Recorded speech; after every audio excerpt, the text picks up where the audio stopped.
Welcome to my channel By School. I am your educator Himani. This is the 7th lecture of the lecture series Molecular Basis of Inheritance.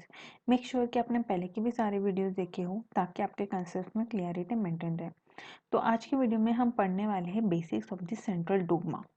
अब ये central dogma क्या होता है? The central dogma is the process in which the genetic information flows from DNA to RNA to make a functional product protein. तो basically central dogma ये होता है कि सबसे पहले एक डीएनए रहता है, ओके। डीएनए से आरएनए बनता है एंड आरएनए से बनता है प्रोटीन। तो ये जो तीन प्रोसेसेस है इनको ही हम कहते हैं सेंट्रल डोग्मा, ओके। इन तीन प्रोसेस को हम लोग कहते हैं सेंट्रल डोग्मा। तो बेसिकली इन तीन प्रोसेसेस में क्या होता है कि फॉर एग्जांपल ये कोई एक सब्सटेंस है, ओके। ये एक कोई सब्सटेंस है, मैं एक दूसरे कलर से रिप्रेजेंट करती हूँ।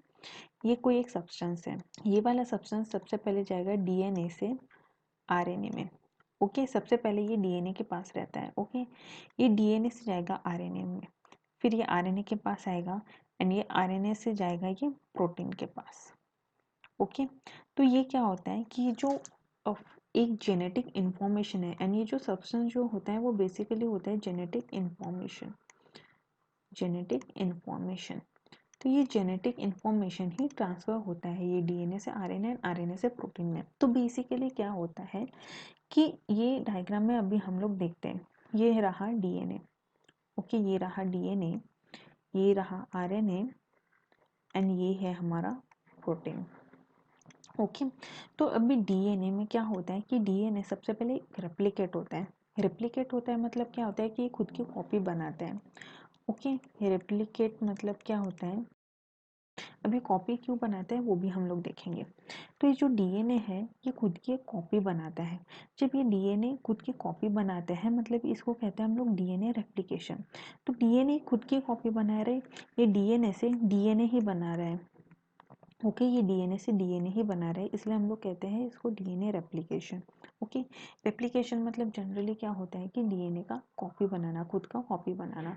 एंड ये डीएनए रेप्लिकेशन की कौन से एंजाइम की वजह से होता है, ये होता है डीएनए पॉलीमरेज की हेल्प से होता है, ओके। डीएनए पॉलीमरेज की हेल्प से होता है। तो ये तो हुआ डीएनए रेप्लिकेशन। सबसे पहला वाला प्रोसेस क्या होता है, सबसे पहला होता है सेंट्रल डोग्मा का, ओके। अभी सेकेंड प्रोसेस में क्या होता है कि यहाँ पे हम लोग डीएनए जो देख रहे हैं, यहाँ पे जो डीएनए है वो तो एक डीएनए पॉलीमरेज से रेप्लिकेट हो गया, पर ये फर्दर क्या होता है, ये आरएनए में बनता है, ओके। ये जो डीएनए है वो आरएनए में बनता है एंड ये इसके और इसमें ये देखिए यहाँ पे लिखा है कि ये जो डीएनए है वो आरएनए में बनता है एंड ये कौन सी से बनता है, ये वाले बनता है एंजाइम आरएनए पॉलीमरेज से, ओके। ये जो डीएनए टू आरएनए जो ट्रांसफर होता है वो होता है आरएनए पॉलीमरेज से एंड ये वाले जो प्रोसेस को कहते हैं हम लोग ट्रांसक्रिप्शन। पहले वाले को हम लोग कहते थे रेप्लिकेशन एंड सेकेंड वाले को हम लोग कहते हैं ट्रांसक्रिप्शन। तो सेकेंड वाले में क्या है, सेकेंड वाला प्रोसेस कौन सा है। अभी थर्ड में क्या होता है कि ये तो आरएनए बन गया, ओके।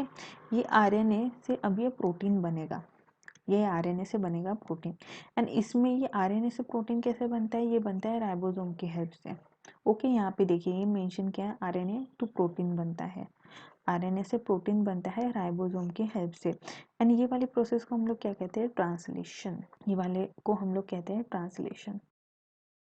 अब ये तीन बेसिक स्टेप्स हैं सेंट्रल डोग्मा के, ये जो तीन है वो एक बेसिक स्टेप्स है सेंट्रल डोग्मा के, पर इनको छोड़ के कुछ और प्रोसेसेस भी होते हैं। अब कुछ और प्रोसेसेस मतलब क्या होता है कि जैसे मैंने बताया डीएनए से डीएनए बनेगा तो इसको कहते हैं हम लोग रेप्लिकेशन, स्पेसिफिकली डीएनए रेप्लिकेशन कहेंगे क्योंकि ये डीएनए से डीएनए बनता है। अब क्या होता है कि आरएनए से आरएनए भी बनता है, आरएनए से आरएनए भी बनता है, पर इसको हम लोग क्या कहेंगे, इसको हम लोग कहेंगे आरएनए रेप्लिकेशन, क्योंकि आरएनए से आरएनए बनता है एंड इसके केस में हम लोग क्या कहेंगे, डीएनए रेप्लिकेशन, क्योंकि ये डीएनए का रेप्लिकेट होता है, ये खुद ही डीएनए रेप्लिकेट हो रहा है, तो इसको हम लोग कहते हैं डीएनए रेप्लिकेशन। तो सिमिलरली यहाँ पे हम लोग देखते हैं कि ये वाला आरएनए है, ये आरएनए में बन रहा है, तो इसको किसके मदद से क्या कर रहा है, ये आरएनए रेप्लिकेशन हो रहा है। यहाँ पे हम लोग देख सकते हैं, यहाँ पे आरएनए टू आरएनए लिखा है एंड इसको हम लोग कहते हैं आरएनए रेप्लिकेशन। पर ये जो आरएनए रेप्लिकेशन है वो सेंट्रल डोग्मा का पार्ट नहीं है। ओके, ये सेंट्रल डोग्मा का पार्ट नहीं है। ये एक जनरल बहुत ही कम वायरसेस में शायद से ये पाया जाता है आरएनए रेप्लिकेशन। तो ये सेंट्रल डोग्मा का बेसिकली पार्ट नहीं है। एंड ये रेप्लिकेशन किसकी वजह से होता है, ये होता है आरएनए डिपेंडेंट आरएनए पॉलीमरेज से। अभी एंजाइम्स का क्या कंसेप्ट है मैं आपको आगे बताऊंगा। और ये तो हुआ आरएनए रेप्लिकेशन, ये एक फर्स्ट प्रोसेस हुआ जो सेंट्रल डोग्मा का पार्ट नहीं है। और एक प्रोसेस होता है रिवर्स ट्रांसक्रिप्शन। Reverse transcription. अब रिवर्स ट्रांसक्रिप्शन में क्या होता है कि यहाँ पे हम लोग देखते हैं कि ये आरएनए है, राइट, ये आरएनए है एंड ये यहाँ पे रिवर्स ट्रांसक्रिप्शन मतलब आरएनए से डीएनए बन रहा है। जब डीएनए से आरएनए बनता है हम लोग इसको कहते हैं ट्रांसक्रिप्शन, और जब आरएनए से डीएनए बनेगा तब इसको हम लोग कहते हैं रिवर्स ट्रांसक्रिप्शन। ओके, इसको हम लोग कहते हैं रिवर्स ट्रांसक्रिप्शन। तो reverse transcription and RNA replication ये सेंट्रल डोग्मा का पार्ट नहीं है। तो सेंट्रल डोग्मा के 3 ही स्टेप्स हैं जो कि है DNA replication, transcription and translation. तो सेंट्रल डोग्मा में हमने ये देखा कि सेंट्रल डोग्मा जनरली एक जेनेटिक इंफॉर्मेशन का एक फ्लो है। ओके, और फर्दर हम लोग इसमें एंजाइम्स डिस्कस करेंगे। अभी एंजाइम्स डिस्कशन में क्या होता है कि DNA replication is carried out bye DNA dependent DNA polymerase. अभी जैसे सेंट्रल डोग्मा में हमने देखा था कि ये एक डीएनए है, डीएनए से बनता है आरएनए एंड आरएनए से बनता है protein. DNA replication is carried out bye DNA dependent DNA polymerase. अब इसको डीएनए डिपेंडेंट डीएनए पॉलीमरेज क्यों होता है, अब ये डीएनए से खुद का ही डीएनए कॉपी बना रहे हैं, राइट। फॉर एग्जांपल ये एक डीएनए है, ये वाले डीएनए से ही डीएनए बना रहा है, ये वाले डीएनए से ही डीएनए बना रहे हैं, इसलिए हम लोग इसको कहते हैं डीएनए डिपेंडेंट डीएनए पॉलीमरेज, क्योंकि ये डीएनए डिपेंडेंट है। ये जो अभी कॉपी बनेगा वो डीएनए से ही बन रहा है, डीएनए डिपेंडेंट है। और ये बना कौन रहा है, डीएनए पॉलीमरेज। हमको क्या बनाना है, हमको बनाना है डीएनए बनाना है। ओके, हमको डीएनए बनाना है, इसलिए हम लोग कहेंगे इसको डीएनए पॉलीमरेज। ओके, हमको डीएनए बनाना है इसलिए हम लोग इसको कहेंगे डीएनए पॉलीमरेज। पर हम लोग ये जो डीएनए है वो कहाँ से बना रहे हैं, वो हम डीएनए से ही बना रहे हैं। ओके, ये जो हमारा टेम्पलेट है वो भी डीएनए ही है, इसलिए हम लोग इसको कहेंगे डीएनए डिपेंडेंट। ओके, ये कहाँ से बना रहा है, डीएनए से बना रहा है, और क्या बना रहे हैं, ये डीएनए बना रहा है, इसलिए हम लोग कहते हैं इसको DNA dependent DNA polymerase. Okay, ये तो हुआ फर्स्ट। नेक्स्ट ये है कि RNA replication is carried out by RNA dependent RNA polymerase. अब आरएनए रेप्लिकेशन में भी सेम है।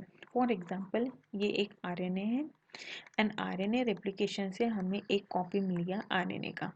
अभी इसमें बन क्या रहा है, आरएनए। ओके, इसमें बन रहा है आरएनए, इसलिए हम लोग कौन सा पॉलीमरेज लेंगे, आरएनए पॉलीमरेज लेंगे। एंड ये आरएनए यहाँ पे किससे बन रहा है, ये बन रहा है आरएनए से, ये वाले आरएनए से बन रहा है। तो इसमें ये क्या होगा कि आरएनए डिपेंडेंट आरएनए पॉलीमरेज, क्योंकि आरएनए से बन रहा है आरएनए।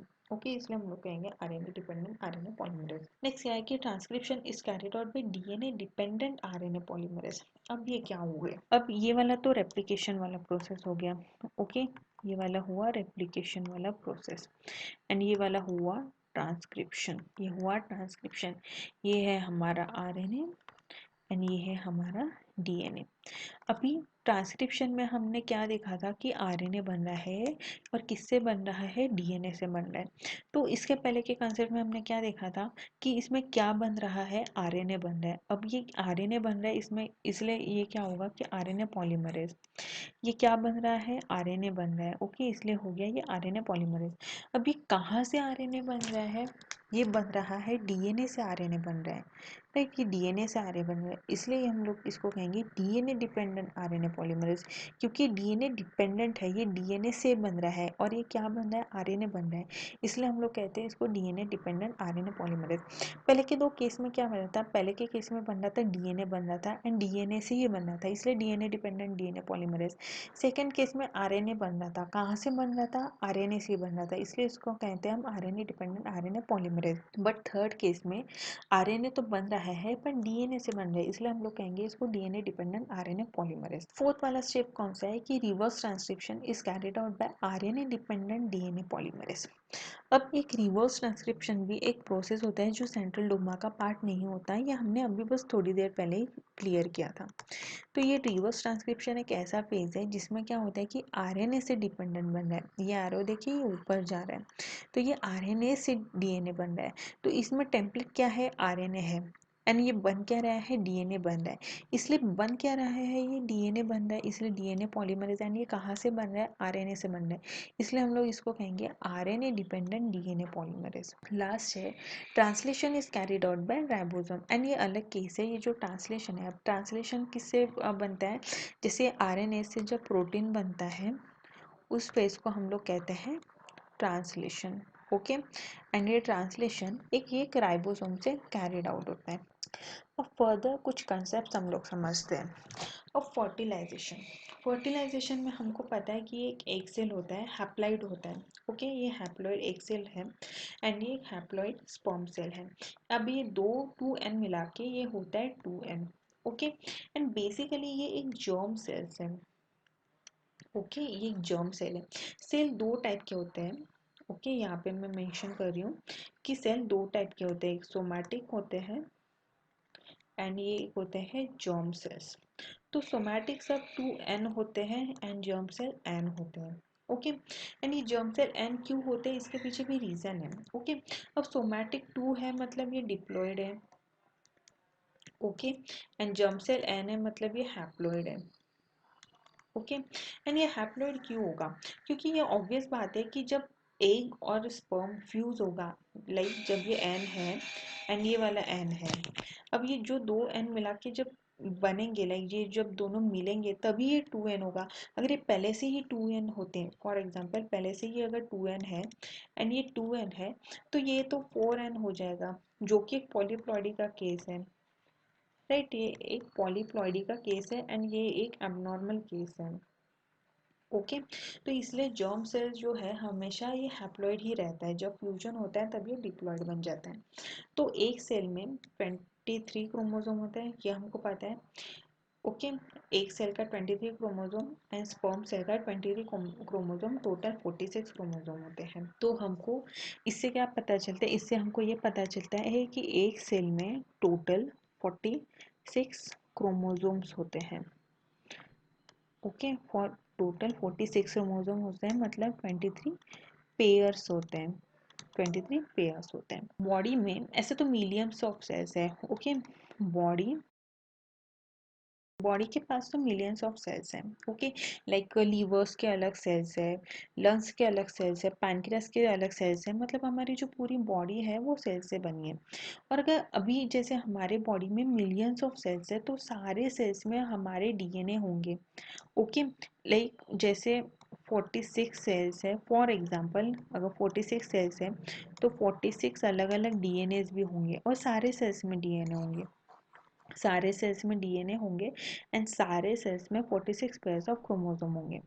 अब इसमें क्या लिखा है कि all the cells of the body have same DNA. Okay, same DNA, for example हम सब में अगर ए वाला डीएनए है, फॉर एग्जांपल ए डीएनए है, तो वही ए डीएनए सब सेल्स में रहेगा, सारे सेल्स में ए डीएनए रहेगा। Only difference lies in the expression of genes. अब ये एक्सप्रेशन ऑफ जीन्स का क्या कंसेप्ट है, फॉर एग्जाम्पल यहाँ पे क्या लिखा है कि pancreas and liver cells both have the same DNA. Okay, ये सपोज एक पैनक्रियाज का सेल है, ये सपोज पैनक्रियाज का सेल है एंड ये एक है लीवर सेल, ये एक है लीवर सेल। ओके, अभी इसमें भी डीएनए है। ओके, इसमें भी डीएनए है एंड इसमें भी एक खुद का डीएनए है।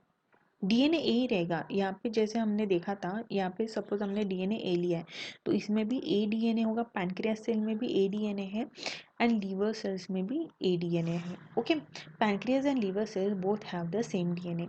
Jeans of albumin lies in the chromosome 4 while insulin gene lies in the chromosome 11। अभी जैसे हमको ये पता है कि 23 पेयर्स ऑफ क्रोमोसोम होते हैं। ओके, 23 पेयर्स ऑफ क्रोमोसोम होते हैं।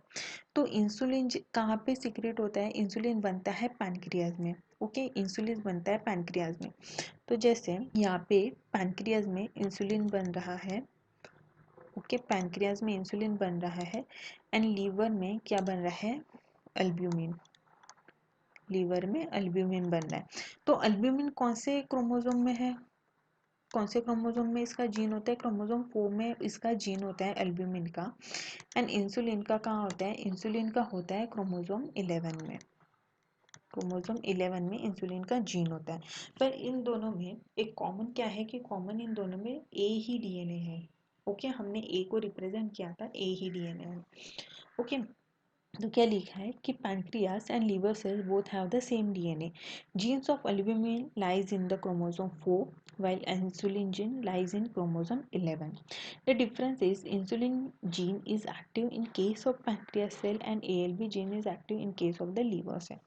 अभी इन दोनों में मैंने बोला था कि ए डीएनए दोनों में ही है, डीएनए ए दोनों में ही है। तो इसमें डिफरेंस कहाँ पे आता है, हम लोगों को जैसे पता है कि इंसुलिन पैनक्रियाज में सिक्रेट होता है, तो ये इंसुलिन का जीन तो एल्ब्यूमिन मतलब इंसुलिन का जीन तो लीवर में भी है, लंग्स में भी है, किडनी में भी है, पर ये इंसुलिन जीन क्यों पैनक्रियाज में ही मतलब एक्सप्रेस होता है। ये एक्सप्रेशन का इसके पीछे और एक कुछ सिस्टम होगा। ओके, लाइक एक्टिवेशन डीएक्टिवेशन का, activation and deactivation of genes. Okay, activation and deactivation of gene ये एक फर्दर अलग सा प्रोसेस है, ये एक अलग सा कंसेप्ट है जो हमें नहीं है। पर इसका मतलब ये नहीं है कि इंसुलिन का जीन यहाँ पे नहीं होगा। ओके, इंसुलिन का जीन लीवर में भी होगा एंड एल्ब्यूमिन का जीन भी पैनक्रियाज में होगा। सिर्फ डिफरेंस ये है कि यहाँ पे जो इंसुलिन लाइक पैनक्रियाज में इंसुलिन का जीन एक्सप्रेस होगा। फॉर एग्जांपल जैसे ये डीएनए है एंड डीएनए में सपोज ये वाला है इंसुलिन का जीन, ये है हमारा इंसुलिन का जीन एंड इस साइड में हम लोग लेंगे यहाँ पे ये वाला हम लोग लेते हैं एल्ब्यूमिन का जीन। तो डिफरेंस क्या होता है कि पैनक्रियास के केस में ये जो इतना वाला पोर्शन है ये वाला एक्सप्रेस होता है। ओके, ये वाला एक्सप्रेस होता है एंड लीवर वाले केस में ये एल्ब्यूमिन वाला जीन एक्सप्रेस होता है। पर लीवर सेल्स में भी इंसुलिन के जीन्स है एंड पैनक्रियाज में भी एल्ब्यूमिन के जीन है। तो मतलब इसका कहने का मतलब ये हुआ कि डीएनए सारे सेल्स में ही प्रेजेंट रहता है, सारे सेल्स में सेम डीएनए प्रेजेंट होता है, बट डिफरेंस ये होता है कि पर्टिकुलर जीन पर्टिकुलर सेल्स में ही एक्सप्रेस होते हैं। फॉर एग्जांपल पैनक्रियाज में इंसुलिन का जीन एक्सप्रेस होता है एंड लीवर में एल्ब्यूमिन का जीन एक्सप्रेस होता है। तो ये हुआ हमारा कुछ बेसिक्स, हमने जो अभी जो हम लोग नेक्स्ट लेक्चर से हम लोग सेंट्रल डोग्मा का पर्टिकुलरली रेप्लिकेशन स्टार्ट करने वाले हैं। तो ये कुछ बेसिक कंसेप्ट है जो आपको पता होने चाहिए। तो आज के लेक्चर में हमने कुछ बेसिक्स क्लियर किए हैं। तो आई होप कि आप सबको ये वीडियो पसंद आया होगा। अगर आपको पसंद आया होगा तो प्लीज़ आप अपने फ्रेंड्स के साथ शेयर कर सकते हैं। अगर आपको ये पसंद आया होगा तो आप लाइक बटन को हिट कर दीजिए एंड साथ में बेल आइकन को हिट कर दीजिए। एंड अगर आपको ऐसे ही वीडियोस चाहिए होगा, आपको अगर उसके नोटिफिकेशंस चाहिए होंगे तो आप इस चैनल को सब्सक्राइब कर दीजिए। Will meet you soon in the next video. Till then keep learning and keep growing. Thank you.